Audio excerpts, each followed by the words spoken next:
I'm Jaco Conradie from ATS Transport. We've started in the transport business in 1994 in a family business. Since 2008, there was a big demand from our customers on service levels and better service levels, and we just saw the opportunity. We will have to build our own infrastructure to give the customer the service that they need. So in 2008, we took the big step of buying long-distance vehicles, and we're running today 45 long-distance vehicles. The ATS fleet combination is 56 tons. We do taut liners, all GRW at this stage. We transport everything except animals and furniture. Fuel efficiency is very important in our business. It makes out 50% of our cost.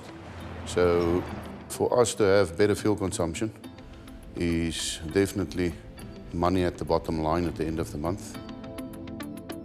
The things we looked at for fuel efficiency in the company is we started our own training company, Tanatura. That made a huge difference, training our drivers 2-3 times a year, especially on fuel consumption.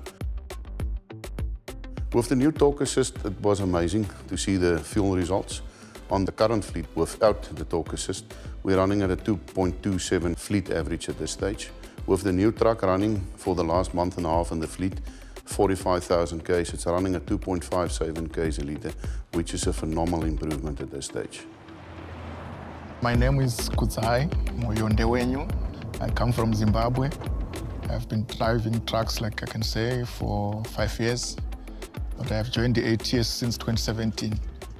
The type of routes we drive here, it's like in South Africa. Here we go all over South Africa. From here we go up to Joburg. In Joburg we can go down to Durban. I think I can say that is the most challenging route here in South Africa. And drivers told us that the truck pulls very, very strong on the uphills. It makes much less gear changes, and it's just a much better drive than the existing vehicles. We will definitely recommend Torque Assist. It made a huge improvement on our fuel consumption of 11.8%. It also makes a big difference on the smoothness of the ride for the driver with this new feature.